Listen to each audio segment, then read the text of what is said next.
062 Wolf Warrior's brilliant appearance shocked Daredevil. You are listening at novelfull.audio. Needless to say, this was Daredevil, aka Matt. Matt, having set his mind on something, immediately started running across the rooftops. This gave Jiujiu a bit of a headache. Even though Matt was blind, he moved like a special forces soldier on the roof. Luckily, Jiujiu's physical fitness was up to par, allowing him to keep up.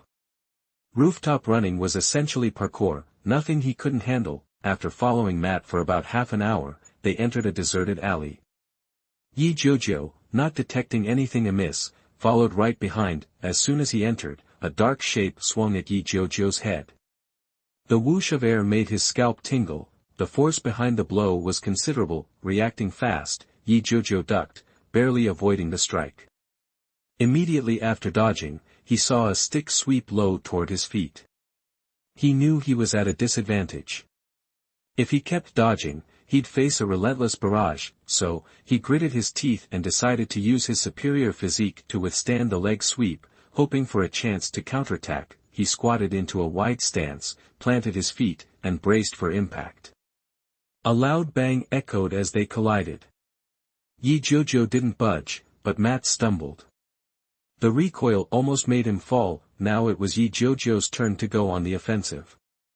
He unleashed a flurry of punches and kicks that even Matt, with his enhanced senses, struggled to endure. After all, the Kingpin in the movies could beat Daredevil to a pulp, and Jiujiu packed a punch of nearly 1,300 kilograms. Although Matt blocked most of Jiujiu's attacks, his arms and body still absorbed a lot of punishment. Finally, he crossed his arms to block a straight punch, but the force sent him staggering backward a couple of meters. Shaking his hands to ease the pain, he said. "Stop. You win. I can't beat you. Tell me, why were you following me this afternoon and again tonight? What's your deal?" Jiujiu was momentarily stunned, thinking. You can't underestimate anyone in the Marvel Universe. Even Matt, who is far weaker than the Avengers, can detect me. I'll have to be even more careful around Tony, Black Widow, and Hawkeye. While the former could find his traces with the help of the steel suit and artificial intelligence Jarvis, the latter were also dangerous. As for Hawkeye, although he is the most ordinary person in the Avengers, he has killed no less people than those villains. As an agent, he is not a simple person. All these thoughts flashed through his mind in a split second. Jiujiu shrugged and said. "Hello, Daredevil. You can call me Ian, it's a code name. I'm looking to take down Kingpin's operation. But I'm new to the area, and I don't know much about this place. You, on the other hand, have been here for over 20 years. You know all the gang hideouts better than anyone. So, you get it." Matt, though stopping the fight, still looked at Jiujiu warily. "Take down Kingpin. That's easier said than done. Kid, you're way too green. Don't think you can just muscle your way through Kingpin's empire. Even I can't get the evidence I need to take him down." Jiujiu shook his head dismissively. "I know it's tough to find evidence, but if we dismantle all his operations, he'll eventually get desperate and make a mistake." Jiujiu paused, then added more seriously. "Also, let's be clear. I'm not here to team up. I just need you to give me the locations of those gangs and intel on their deals. I'll take them out, one by one." "So." Jiujiu took a deep breath. "Just give me the information, and I'll deal with it." "Thanks." Matt was taken aback, somewhat offended. He hadn't expected this kid to be so confident. Looking down on him, the Daredevil of Hell's Kitchen, it wasn't that he didn't want to give Jiujiu the info. He was just worried about seeing a fellow justice seeker get himself killed. But he had to at least try. Matt hesitated a moment, then said. "Okay. Justice needs all the help it can get. I'll help you, but you've got to prove yourself before I give you everything." "Ian, huh? Interesting code name. I'll call you that." Matt continued, his tone serious. "There's an opportunity tonight. I have intel that a kingpin-run human trafficking ring will be moving a group of women at the docks, selling them elsewhere. Show me what you've got, Ian. I'll take you to intercept them and rescue those women. Jiujiu understood immediately. Matt wanted to see if he was tough enough. No problem. Whether it was a human trafficking ring or an arms deal, Jiujiu was sure he could handle it. He held out his hand to Matt. Okay. Let's go. I'll show you what I can do. Matt smiled under his mask, grasped Jiujiu's hand firmly, and they both started moving, weaving through the alleys and hopping across the rooftops. When they reached the docks, it was already 11 at night. Everything was still. Jiujiu was careful. Just because they were unable to see didn't mean no one was there. He summoned Wolf Warrior No. 1 and Wolf Warrior No. 2 from the pet space and gave the order. Search the entire dock, find anyone hiding, monitor them, and await my order. After the order was given, Wolf Warrior No. 1 and Wolf Warrior No. 2 immediately rushed out from the left and right. Although they were metal bodies, they did not make any sound and quickly disappeared into the night. Sensing the sudden appearance of the two creatures, Matt opened his mouth wide, and his breathing became a little faster. After a while, he sighed. Impressive. I underestimated you. Not only are you skilled, but you also have magical abilities. I'm starting to think you can take on Kingpin's forces. After this op, I'll tell you everything I know. 063 The first attack on Jinbing Group. You are listening at novelfull.audio. Jiujiu just smiled, hopped onto the container with Matt, and waited. He'd learned a thing or two from action movies and figured there were over a dozen guys hiding around. They weren't brandishing weapons, but Jiujiu knew they were Jinbing's thugs and definitely packing heat. He subtly told the wolf warriors to keep an eye on them, then lowered his voice to Matt. Yep, we're in the right place. I'll make my move when they start dealing. You just sit tight, Daredevil, and watch how it's done. Matt's internal reaction was immediate. This guy is way too cocky. He thinks he can take on both sides of this deal, dozens of people, all by himself. I gotta see this. He seemed to forget Jiujiu had a couple of high-tech robot dogs as backup. About half an hour later, the faint sound of a motor came from the sea. A light flashed towards the pier, blinking a coded signal. The motor got closer, and a fishing boat pulled up. A dozen figures emerged from the pier, greeting a similar number of Asian-looking men stepping off the boat. The leaders embraced, exchanged some laughs, and started walking towards the container where they were stashing stolen goods. That's when Jiujiu sprang into action, moving silently across the containers, quickly closing the distance. He reached a spot about 100 yards from the group and lay prone on the containers. Down below, someone opened 3 of the containers, and the muffled screams and sobs of women drifted out. A man's loud laughter followed. The leader from the fishing boat gestured, and someone brought over a bag. He opened it, revealing stacks of cash. Jiujiu smirked. He couldn't figure out why Jinping insisted on using cash for these deals. It seemed like a huge risk, but hey, who am I to judge his weird hobbies? Cash makes things a whole lot easier for me, He didn't hesitate. From his perch on the container, Jiujiu fired a crossbow bolt, hitting the guy holding the money bag square in the head. The wolf warriors jumped down from the container, attacking the human traffickers from both sides. Caught completely off guard, the group panicked. Several pulled out pistols and started firing at the robot dogs. But the bullets didn't even leave a scratch on the upgraded wolf warriors. Sparks flew as the bullets bounced off, leaving only faint white marks on their metal bodies. Jiujiu let the war dogs tear through the thugs, focusing on taking out anyone who tried to grab the money with his crossbow. Even though Matt was blind, he had a clear picture of the battle in his mind. Watching Jiujiu slaughter these people without a second thought made him uneasy. He hated the human traffickers, but as a law student, he believed they should be brought to justice. He didn't like the idea of killing them and didn't like seeing others do it, but he couldn't say anything to Jiujiu, and he didn't have the right to tell him what to do. He knew that even if he wanted to stop him, he couldn't. He was no match for Jiujiu. He couldn't handle those two incredibly fierce creatures. even if he hadn't given Jiujiu the information about Jinbing's operation, he wouldn't be able to prevent Jiujiu from killing people for long. Jiujiu would find out sooner or later, more people would still die that way, and he didn't want to see that. He could try to prevent those who didn't deserve to die from dying at Jiujiu's hands. Yes, he could tell Jiujiu the location of the gang headquarters and ask Jiujiu to kill the gang leaders. Then the other ordinary gang members would be freed from the fate of death. Jiujiu didn't know it yet, but at this moment Matt had already thought so much. In order to prevent too many people from dying in his own hands, he simply let him go directly to the gang leaders who robbed the rich and helped the poor in Huanglong. Even if he knew that Jiujiu, it doesn't matter.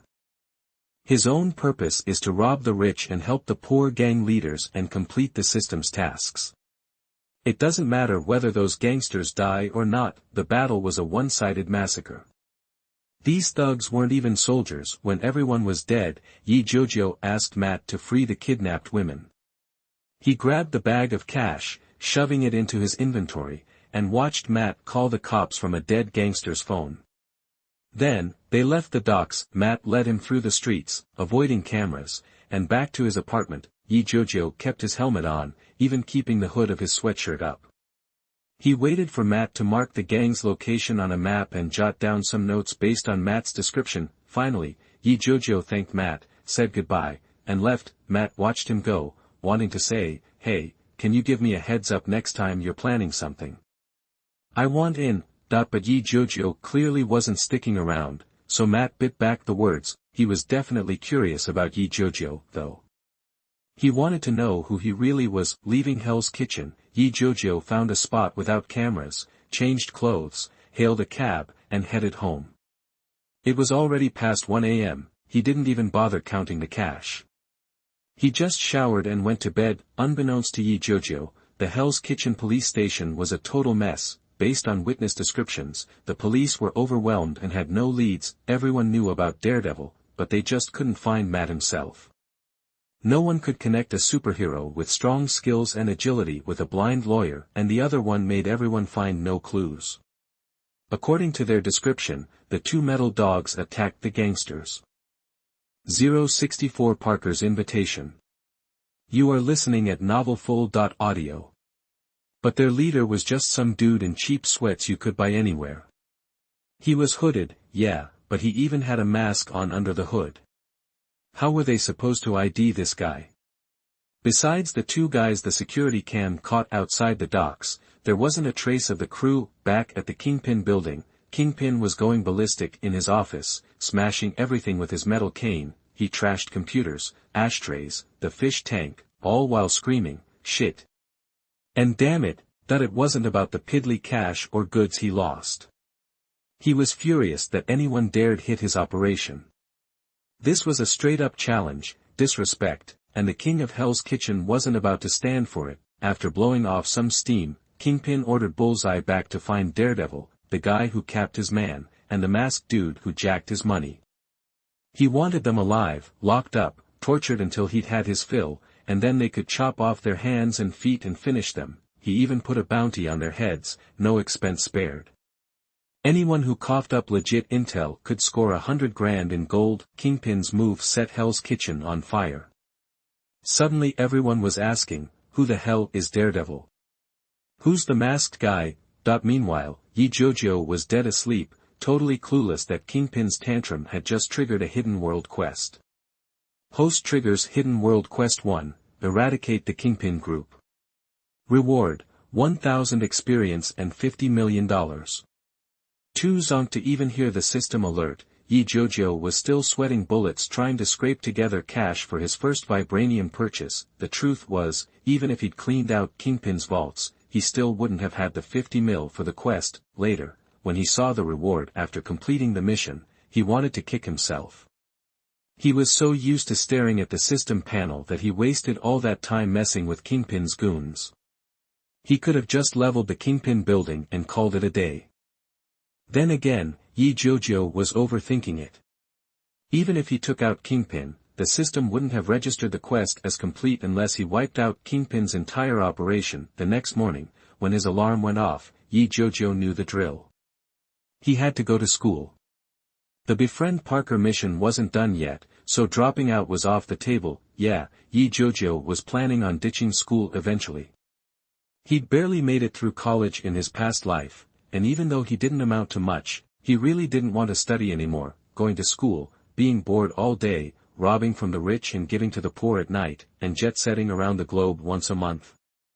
It was exhausting. If it wasn't for the Parker mission, he'd have bailed on school already. After a quick wash and a sandwich, he heard Parker calling him from downstairs. Jiujiu grabbed his bag, went outside, hugged Parker, and the two walked to the bus stop, talking and laughing, arms linked. Jiujiu kept pressing Parker for details about him and Gwen, usually a chatterbox. Parker got all shy when the subject of his love life came up. He couldn't bring himself to tell Jiujiu about Gwen. From the little Parker let slip, Jiujiu realized the guy was a total wimp. The day before, he'd just walked Gwen home, swapped numbers, and then left. Jiujiu was speechless. What a wasted opportunity. He didn't even ask her to catch a movie, grab coffee, or hang out in the park. Seriously? But then Jiujiu remembered that Parker's shyness was probably why Gwen ended up making the first move, which brought them together, and Gwen's dad dying was what created some unnecessary drama between them. School was a total drag for Jiujiu. He sat by the window, staring out at the sunshine, not listening to the teacher at all. He was trying to figure out how to get more cash out of Kingpin. He even thought about selling off the gold, diamonds, and jewels stashed in his dimension, just to get a big pile of cash. But Jiujiu wouldn't even consider sneaking into Wakanda to steal vibranium. First off, Black Panther's Wakandan army and tech were way too strong and would be critical in fighting Thanos. He didn't want to make enemies. Second, he wanted to build a good relationship with Wakanda.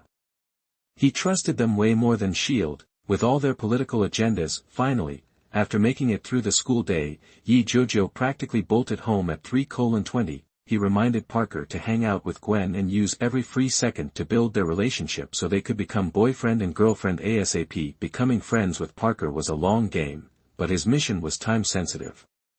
The sooner he got the vibranium, the faster he could level up, and the more confident he'd be when he traveled to the next world. Too bad Parker didn't know how critical being his friend was to his mission, but Parker already cared for him deeply. Just 2 hours later, Parker showed up at Jiujiu's door with his backpack and rang the bell. When Jiujiu opened the door, Parker grinned and said, Now that we're friends, I figured I should invite you over. Aunt May was stoked when I told her I made a friend, and she wants to meet you, too. So, I came to get you. What do you say? Wanna come over? My awesome friend. Jiujiu had to agree, even though he wasn't thrilled. This Parker hadn't gone through the tragedy of Uncle Ben's death or heard his famous "with great power comes great responsibility" speech, and Aunt May wasn't old. She looked like she was in her 30s. Oh, and just so you know, Parker was the one who brought up his family. Casually asking about someone's family isn't exactly what friends do, so it was better left unsaid, just to avoid any awkwardness. 065 Give Parker a life perspective. You are listening at novelfull.audio. The altered timeline meant a different family dynamic for Spider-Man. Getting close to Parker's family early on and gaining their approval would help him become friends with Parker faster. To Jiujiu, a real friend was someone Parker confided in about his secret identity as Spider-Man. Only then would he consider the system's task complete. Thinking this, Jiujiu playfully punched Parker's arm and exclaimed, "Awesome. I haven't been to a friend's house since my parents passed. I'm stoked you invited me, Parker.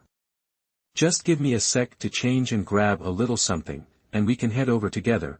Jiujiu dashed back to his room, changed, grabbed an unopened bottle of wine, and joined Parker on the way to his house. Chatting and laughing, they arrived. Parker's youthful Aunt May opened the door, and Jiujiu was immediately struck by her beauty. American women in their 30s and 40s just had a certain something compared to their Chinese counterparts. Of course, Jiujiu wasn't a creep. He admired her without any impure thoughts. May was incredibly welcoming, accepting Jiujiu's gift with grace, inviting him into the living room, and then heading off to the kitchen to start cooking. Parker, to Jiujiu's delight, led him upstairs to his room. In America, being invited into someone's bedroom, regardless of gender, meant you were truly considered a friend. Parker's room, like his academic standing, was filled with books, electronics, and various gadgets. Back in his personal space, Parker tossed his backpack aside, flopped onto the bed, and gestured to Jiujiu. "Come on in, dude. Let me show you who my biggest heroes are." Jiujiu was intrigued. He knew this Spider-Man admired Tony Stark, but Tony wasn't Iron Man yet. He wanted to see who Parker looked up to. Sitting on the bed, he watched Parker pull out a photo album, carefully opening it to reveal a picture clipped from an old newspaper. Seeing the familiar cap covering the upper half of his face, the skin-tight American flag suit, and the iconic vibranium shield, Jiujiu looked at Parker speechlessly. "You admire him, Parker?" "Captain America." Parker nodded excitedly. "Yeah, Yi. You know, Captain America was super skinny before he became a super soldier, but he was so resilient. Of course, I admire him. I even dream of becoming a superhero who saves the world someday, you know." Jiujiu barely restrained himself from laughing, instead offering, "Don't worry, Parker. I believe you're no ordinary guy, and you'll definitely achieve your dream and save the world." He chuckled inwardly, though, if all goes according to plan, you'll be able to take him in a fight when you become Spider-Man. And I'll give you the chance to defeat Thanos with your own hands and save everyone. Parker was overjoyed.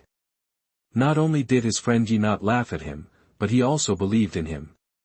He was so thrilled he nearly did a somersault on the bed. Finally calming down, Parker continued flipping through the album, saying, "Hey, Yi, can I learn Chinese Kung Fu from you? I want to be able to fight, too. I don't want to be a burden. Then, when I run into another bully like Flashy, I can kick their butt just like you did." "What do you say?" Jiujiu paused, considering Parker would be really powerful as Spider-Man, and adding fighting skills to his physical strength, power, and lightning-fast reflexes, Captain America would stand no chance. The thought of that made Jiujiu excited. Seeing Spider-Man beat Captain America would be something else. He nodded. "Alright, Parker. With enough dedication, I can teach you some seriously effective fighting moves so you can take down people bigger than you, even without relying on your strength. But let's get one thing straight. Fighting training is rough, and you gotta be prepared to work hard. Once I start teaching, quitting isn't an option, understand?"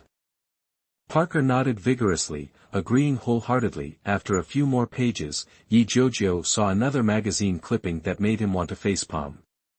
It was Tony Stark with his signature smirk looking at Parker, who was still buzzing. Jiujiu asked, "You admire him, Parker? You don't want to become a playboy with bottomless pockets, right?" Parker looked startled, then shook his head emphatically. "No way. I don't want to be like that. I just really like Gwen. I just admire Mr. Stark's genius. Did you know he got into MIT at 17? He's a mechanical genius, an amazing inventor, and a top-notch manager. Of course, he's also a bit of a goofball." Now Jiujiu understood why Parker idolized Tony so much, even viewing him as a father figure. It wasn't just Iron Man, it was Tony's past as a young prodigy. Still, Jiujiu didn't want Tony influencing his future teammate too much, so he nodded and said, "I get why you admire him. But don't sell yourself short, dude. You're just as much of a genius as Tony, maybe even more so. You're going to surpass him and become the pride of New York, the pride of America, the pride of the world." Jiujiu closed the photo album, gently picked it up, and said, "From now on, you don't need idols. You need goals to surpass. Work hard, kid. I'm betting on you." 066 Unexpected Disaster. You are listening at novelfull.audio. After Jiujiu's words, Parker just stared, completely lost. It showed how naive and easily tricked Spider-Man was back then. Just then, Aunt May called from downstairs, "Parker, Yi, dinner's ready." "Coming." They replied together, heading downstairs. The table was already loaded with food. Jiujiu politely thanked Aunt May, and he and Parker sat down across from her. May served them both, and then they started eating. It was Jiujiu's first real meal since landing in the Marvel Universe.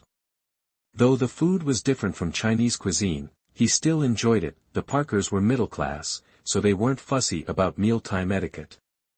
May asked about school.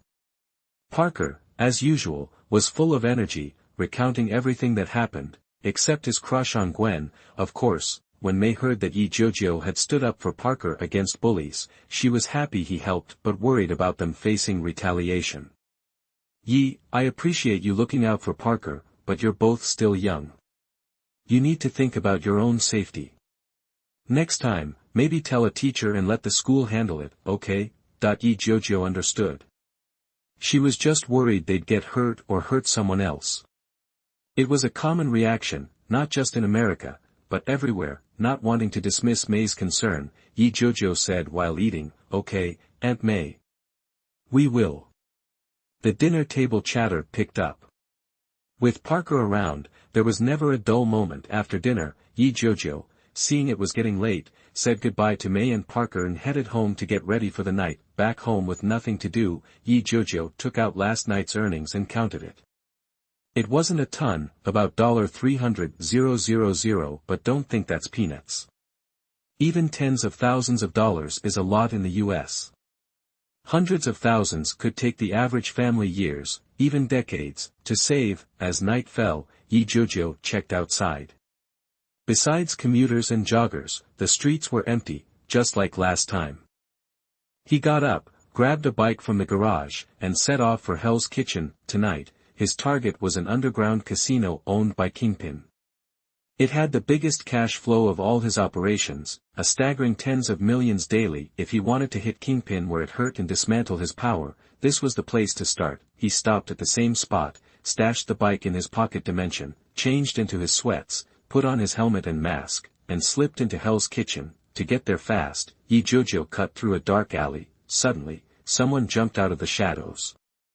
Jiujiu dodged, narrowly avoiding a collision that would have sent the person sprawling. He didn't want to waste time arguing, but then several men emerged behind him. He knew he was in trouble. The men, armed with clubs and other weapons, surrounded him and the first figure without a word. Jiujiu sighed inwardly. Should have looked at my horoscope. Every time I take a shortcut I'm in for trouble. The first figure, now revealed to be a girl, grabbed his arm, and said nervously, "Get away from me. My boyfriend is really strong. You don't want any of this, I promise you." Jiujiu, surprised to find it was a young girl, no more than 15 or 16 by the sound of her voice, wasn't about to become her human shield. He gently pulled his arm away, accidentally brushing against, well, he didn't have time to appreciate it. "Sorry," he said, "I don't know her at all." "Believe me," the apparent leader of the group surrounding them laughed. "Who are you kidding? You think we're born yesterday? She's not running away at random. She just happened to run into you here. I'm sure you're both in on this, and you two are working together." He went on, "Of course I'm responsible for taking care of her." I guessed it right. Boy. If you are smart, hand over all the money you stole and all the money you have, otherwise. We promise to beat you to death and throw you into the sewer to feed the rats." The gangsters roared with laughter, confident they faced no real resistance. After all, one was a girl and the other a young, unarmed kid. What could they do against 7 or 8 armed men? Hearing their laughter, Jiujiu braced himself. Just as he was about to speak, the girl shouted in a panic, "What are you doing? Help! Aren't we friends? Hurry up and beat them, I know you're very strong." "Okay." Jiujiu was curious. Who was this girl?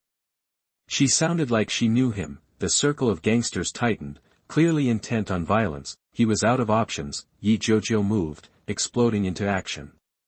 He was on the leader before he could blink, slamming a fist into his eye socket with a satisfying awe.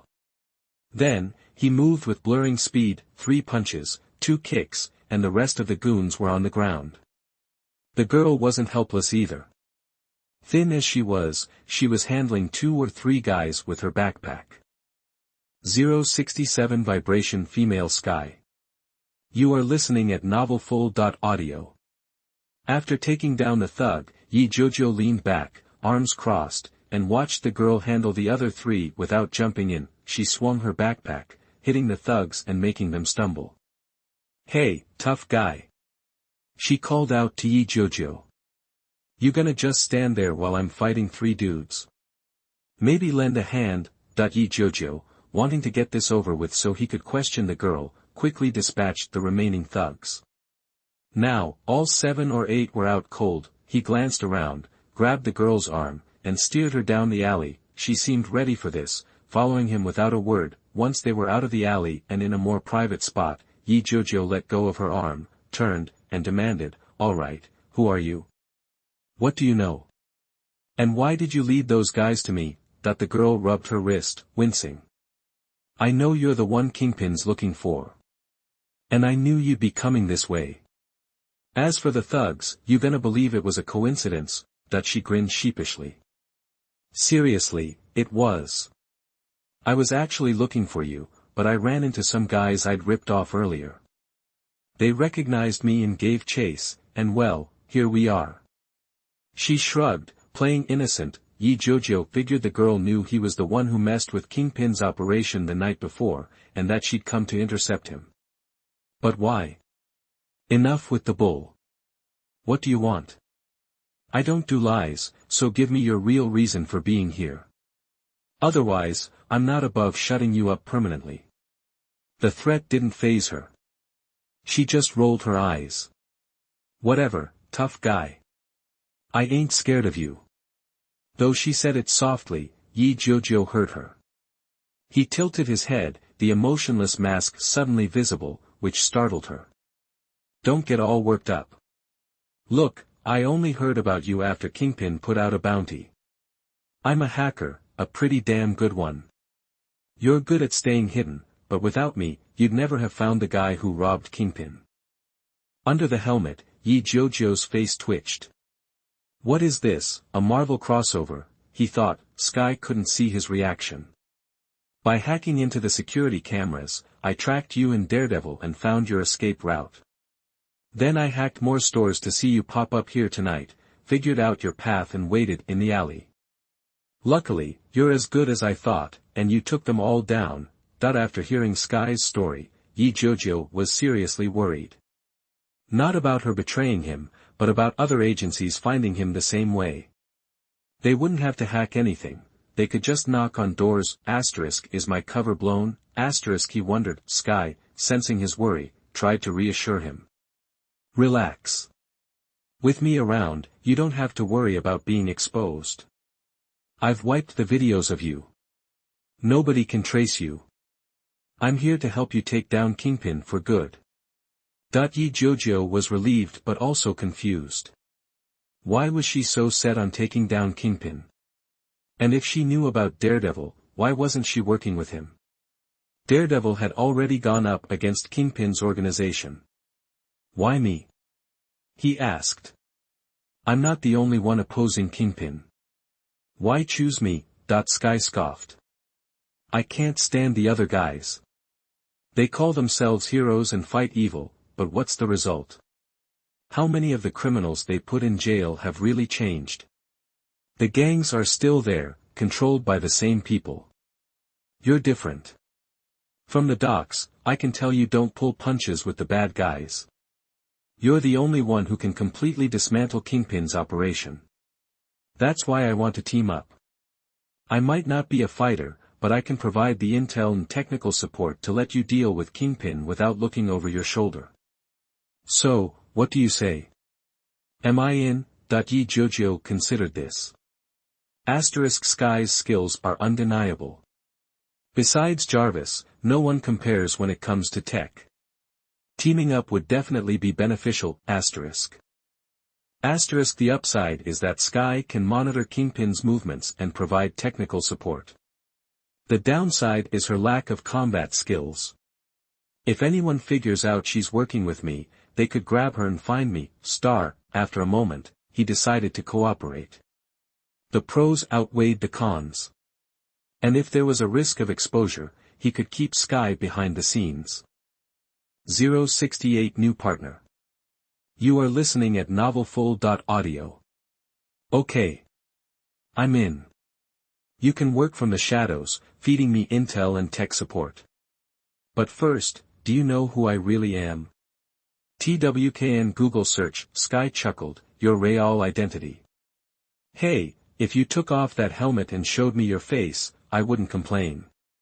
Seriously though, I didn't catch you on camera slipping into Hell's Kitchen. You're good at picking your spots, huh? Jiujiu let out a breath. As long as she didn't know the truth. He nodded. Alright. Since we're partnering up, I'll set you up with a safe house and all the gear you need. Got any bright ideas? Skye's eyes lit up. She grabbed his arm, seriously? That's awesome. Can I live with you? She seemed to catch herself. Oh, wait, never mind. You're trying to keep a low profile. Plus, we just started working together, haven't built up that trust thing yet. Okay.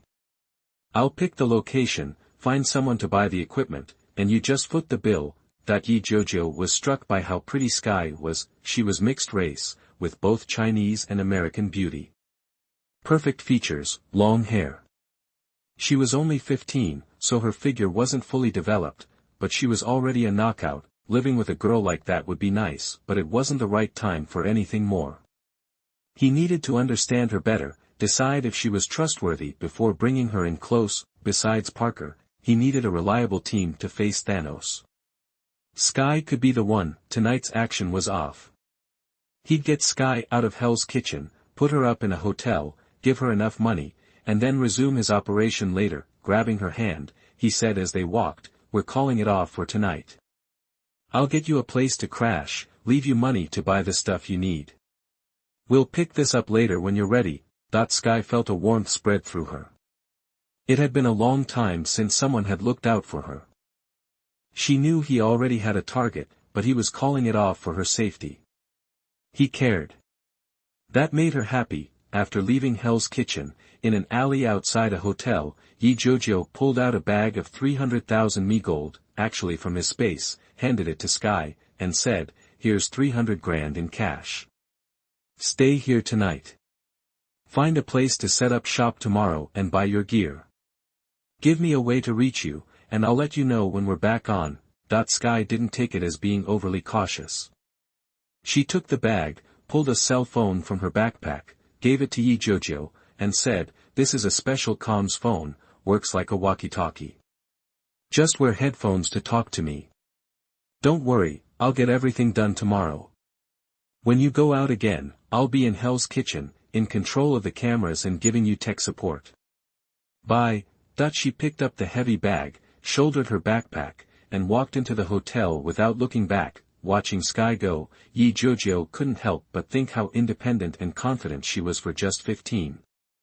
No wonder Coulson valued her. Once Skye was inside, Jiujiu turned and disappeared into the alley. Skye watched him leave from behind the glass window.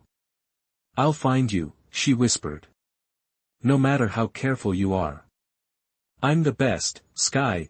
She had confidence in her skills. The phone she'd given him had a tracking system. As long as the battery wasn't removed, she could locate him. What she didn't know was that Jiujiu had a cheat code called space. The phone was already in there as he walked away, which meant, no matter how good she was, she couldn't find him unless he wanted her to. Of course, if there were cameras, Skye would find a way.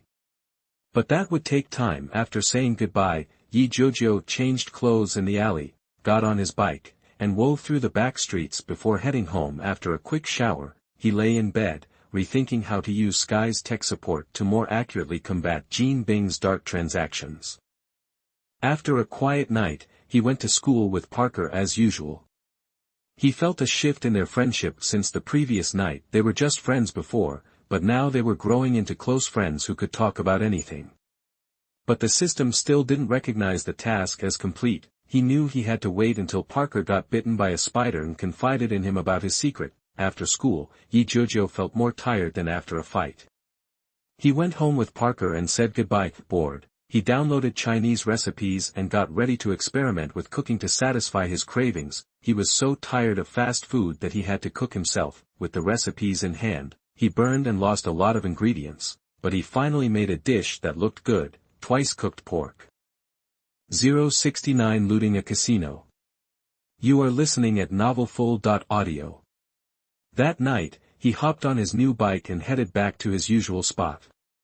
After changing gear and entering Hell's Kitchen, he pulled out his phone.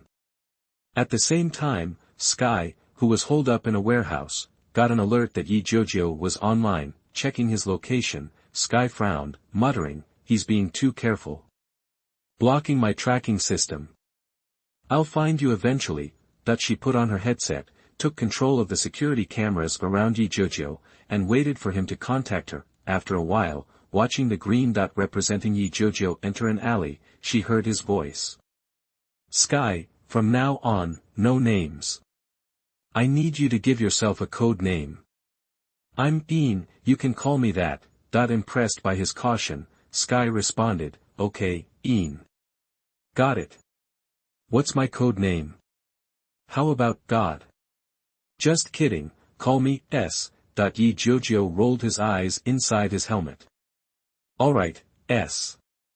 Tonight's target is Kingpin's underground casino. Before I move in, I need you to control the cameras and alarm system. I'm taking all of Kingpin's earnings from the last 2 weeks. Also, get me intel on the casino bosses. I'm going to take them out." Skye's voice buzzed with excitement. This was her first time working with Jiujiu, and she was going after Kingpin. "Copy that. Give me 3 minutes." Her fingers flew across the keyboard. The sound reached Jiujiu through his headset, making him smile. With Skye, he wasn't alone anymore. Exactly 3 minutes later, his phone buzzed. He pulled it out and saw 3 photos. Skye's slightly smug voice came through the Bluetooth headset. "These are the casino bosses and Kingpin's right-hand men. They've got a lot of blood on their hands. Consider this a death sentence. Also, I've taken over the cameras inside and the safest route in. You're good to go. Good luck." "Okay, I understand. Thanks, S." Jiujiu replied automatically. He was surprised at how quickly they were working together. Shaking his head, he headed toward the casino, following the directions on his phone. 10 minutes later, Jiujiu stood on the roof of a building across from the casino, watching people go in and out. With a thought, he summoned Wolf Warriors 1 and 2, under his mental command. The 2 wolves charged toward the casino building. The casino was cleverly designed. The above-ground floors were a hotel, the 2 basement levels housed the casino itself, and the top floor was where the casino bosses lived and worked. Jiujiu was after Xiaodamba, the big boss, and the room where all the casino's recent profits were stashed. The guards outside the casino saw 2 huge dog-like creatures running from the building opposite. They panicked. One quickly hit the alarm, while others drew their guns and started shooting at the Wolf Warriors. The Wolf Warriors didn't slow down, tearing into the guards. At the same time, Jiujiu rappelled down the rope from the roof, holding a mechanical crossbow. He wasn't about to rush in. This was a casino. They had heavy firepower. Forget light machine guns, they probably had submachine guns and assault rifles, maybe even grenades and rocket launchers. It was safer to let the Wolf Warriors take the lead. Ideally, he would have snuck in, but the security was too tight. After the wolves cleared the guards at the entrance, they burst through the doors. After eliminating the guards inside, Jiujiu followed. He quickly shot the desk clerk trying to sneak up on him and followed the Wolf Warriors up the stairs. He had to move fast before Kingpin sent reinforcements. With one wolf leading the way and the other guarding his back, Jiujiu made it to the top floor. Over 20 gangsters had gathered there. Xiaodamba hid in the back, clutching an assault rifle and nervously watching the stairwell. Then, he saw a metallic monster burst through the door. Xiaodamba screamed, "Shoot!" The wolf stumbled backward 10 meters, bullet holes blossoming across its body. Xiaodamba and the others were bewildered. Suddenly, a black object sailed from the stairwell, arcing 20 meters through the air and landing in the middle of the crowd. The shooting stopped. Everyone stared at the object, then something terrifying happened. With a buzz, it bounced up and hovered above their heads, unleashing a hail of arrows and steel balls in every direction. Screams filled the corridor. In just 3 seconds, over 20 men were dead, victims of Jiujiu's trap. Then, Jiujiu stepped out onto the floor, flanked by War Wolf, and walked to the end of the corridor, passing Sayadamba's corpse, his face frozen in disbelief. Jiujiu sneered and kicked open the door to the last room. He dove to the side as War Wolf charged in. There were gunshots, then a scream, and then silence. Jiujiu entered the room, stepping over the body of another casino boss. He found a huge safe in the corner. Without wasting a second, Jiujiu touched the safe and teleported it into his space. 070 Bullseye returns. You are listening at novelfull.audio. Under Wolf Warrior's protection, Jiujiu burst out of the building and took down the reinforcements. He vanished into the night through a nearby alley. Skye watched the whole thing through the casino's security cameras, and she was blown away. She had no idea Jiujiu was such a badass with so many tricks up his sleeve. He wiped out dozens of gangsters in under 10 minutes, catching the Kingpin Group completely off guard, and it was true. 5 minutes after Jiujiu disappeared, Kingpin's goons swarmed the place, only to find a pile of bodies and the empty space where the safe had been. The news got back to Kingpin fast, and he went ballistic, smashing everything in his office. This wasn't just a few grand, it was half a month's worth of casino profits. Not only were there millions in cash gone, but also the collateral, jewelry, property deeds, the works, that gamblers had put up. The total loss. Over 20 million. A real gut punch to Kingpin. After his rage subsided, Kingpin pinned his bloodshot eyes on his underlings and growled, "Is Bullseye back yet?" Terrified, one of them stammered, "He's on his way, boss. Flight lands tomorrow morning, barring any issues." Kingpin went silent for a beat, then said, "Contact Bullseye. Tell him to skip seeing me and get straight to work. I want that thieving son of a bitch found, and my money back, no matter what it takes, and tell him this time, I'm giving him the green light. Cops, feds, whoever gets in his way, I'll smooth it over. He's got free rein." Kingpin stormed out, leaving his ashen-faced subordinate alone in the wreckage of the office. The guy had every reason to be scared. Bullseye wasn't just some thug. He was a lethal weapon. Any object became deadly in his hands. Word was, Bullseye could fling a toothpick or a playing card with enough force to crack a skull. And that's not even getting into nails, glass, or his custom-made throwing knives. But the scariest thing about Bullseye was his psycho personality. Kingpin usually kept him on a tight leash, but once that was off, there was no telling what kind of messed up stuff he would pull. The subordinate couldn't imagine the carnage, the enemies he'd make, the heat from the cops and the FBI. Meanwhile, up in the air, Bullseye got the message from Kingpin, "Go wild and find the guy who ripped him off." He clicked off his phone, his eyes gleaming. He rubbed his bald head, his fingers stopping at the target-shaped scar on his forehead. He kissed it, murmuring, "Wait for me, mystery man. I'm coming for you. Don't disappoint me. Oh yeah." Then he let out a weird, unsettling laugh. Oh ho ho, the kind that made your skin crawl. Back in the city, Jiujiu had ditched Hell's Kitchen thanks to Skye's directions. Before he split, he tucked his earpiece and phone back into the space. Watching him vanish again, Skye sighed, "This guy is seriously careful. Zero exposure. Still, that's what you want in a partner." That she got back to her keyboard, erasing every trace of Jiujiu, leaving nothing behind. Back at his place, after a shower, Jiujiu didn't rush to crack the safe. Instead, he grabbed his gear from the tool bench in his personal space. Even though the safe didn't have a tracker, Jiujiu wasn't taking any chances. One slip-up and the wrong people could be on his tail, causing all kinds of headaches.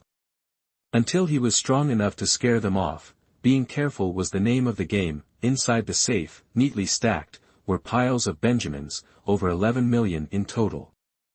Jiujiu couldn't help but grin. A score like that was a real win. Aside from the cash, there was a bunch of jewelry and some document folders. He glanced at the documents, mostly property deeds put up as collateral. Not his thing. He tossed them aside. After stashing the cash and jewels, Jiujiu drifted off to sleep, a happy man. The next day, he walked to school with Parker again. But the usually chatty Parker was quiet as a mouse. He hadn't said a word the whole way. Jiujiu figured something was up and started racking his brain. What could have happened to Parker? He seriously doubted it was anything with Gwen. Gwen wasn't the type to hold a grudge, and Parker was too shy to do anything to piss her off. So, no love trouble. So what else could it be? What problem could Parker have? Jiujiu was stumped. He put his arm around Parker's shoulder and said, "Hey, Parker, we're friends, right?" Parker, lost in thought, jumped a little, thinking Jiujiu needed help. "Of course, man.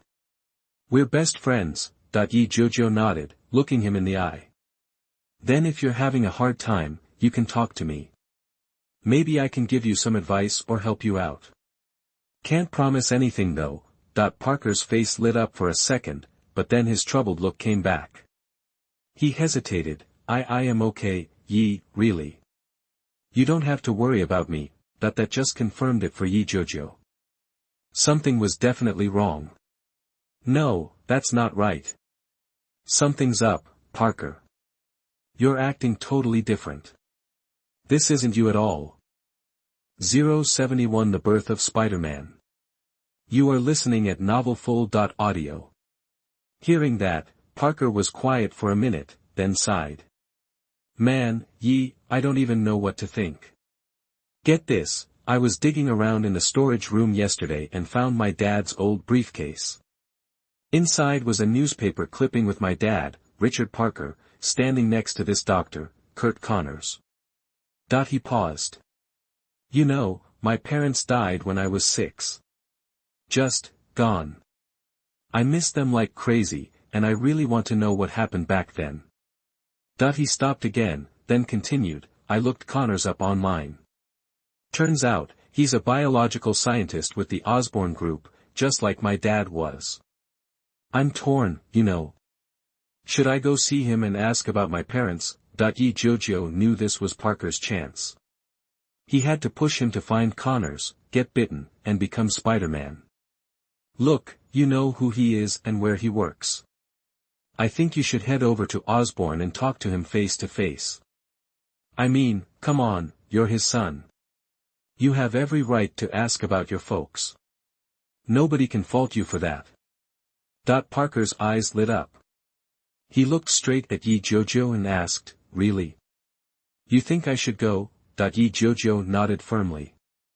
"Absolutely, Parker. Go after school today. Find out what you can about your parents, ASAP. I'm behind you all the way." Parker, seemingly reassured, nodded hard. "Okay." Seeing that Parker was committed, Jiujiu breathed a mental sigh of relief. Finally. Time for Parker to become Spider-Man. I can ditch this grind. Answer secured, Parker went back to being his usual chatty self, which gave Jiujiu a bit of a headache after school. Parker practically bolted, saying goodbye and heading off to the Osborn Group. Jiujiu went home. He wasn't planning on hitting Hell's Kitchen tonight. Kingpin had already taken enough of a beating, no need to push it. Bored, Jiujiu picked up his cookbook and got back to learning how to cook. He was planning on making his favorite braised pork ribs. He wasn't going to interfere with Parker's big moment. If everything went according to plan, Parker would be Spider-Man by day's end. After dinner, Jiujiu was vegging out in front of the TV when he heard a knock. He had a weird feeling. Could it be Parker, having figured out something was up? Jumping up, Jiujiu all but flew to the door. He swung it open to find a hesitant Parker, looking pale and confused. His eyes were filled with uncertainty. Jiujiu quickly pulled Parker inside, shut the door, and steered him to the sofa. Then, he grabbed his phone and called Aunt May. "Hey, Aunt May. It's Yi." "Oh, hi Yi. It's May. What's up?" "Listen, Aunt May, I didn't get the lesson today, and I was hoping Parker could come over and help me with tutoring." I just wanted to let you know and make sure it was okay. Oh, that's fine. Sure, I agree. Just don't go out alone at night, okay? Got it, Aunt May. Don't worry. Bye. Bye. Hanging up, Jiujiu sat down next to a clearly rattled Parker, put a hand on his shoulder, and said, Okay, Parker, what happened? Trust me, I'm here for you. Feeling the weight on his shoulders and hearing Jiujiu's genuine concern, Parker seemed to come alive. He blurted out, do you believe people can mutate? Jiujiu knew right then and there that Parker had been bitten. He felt the changes. He nodded. Sure. Captain America got turned into a superhero with a serum, right? What's wrong, Parker? Tell me. I can help. Parker hesitated, and Jiujiu waited patiently. Finally, Parker stood up, a determined look on his face. Okay, you're about to see something unbelievable. I hope you still see me the same way. He dropped his backpack, looked up at the ceiling, crouched down, and jumped. He stuck to the ceiling, then turned his head to look at Jiujiu. Jiujiu put on a surprised face, but made sure he didn't look like he was staring at a monster. Just surprise. Parker immediately relaxed. He'd been so worried about losing Jiujiu as a friend, about being seen as a freak. Jiujiu waved to Parker on the ceiling. Come on down, Parker. I want to hear everything. What happened? Why did you mutate? Hearing that, Parker dropped to the floor and back onto the sofa. He shrugged. I don't even know. I just felt really tired on the subway after leaving Osborn, and then I woke up, like this. Jiujiu knew exactly what happened, but he couldn't just say it. He needed to nudge things along. Parker, people don't just suddenly mutate. There has to be a reason. Think back, anything weird happen at Osborn? Maybe you accidentally drank something. Got exposed to some weird rays, or maybe got bitten by something. Parker's face went from puzzled to enlightened. Oh. Wait. I remember. I accidentally wandered into this lab at Osborn, and there were tons of spiders. And, yeah, I think one of them bit me. Could that be it? Jiujiu acted like he'd just had an epiphany, slapping Parker on the shoulder. That's it. You got bitten, and the venom messed with your DNA. You're a human-spider hybrid. Dude, Parker. You probably have spider powers, but amplified. Holy crap, Parker, you're a superhero.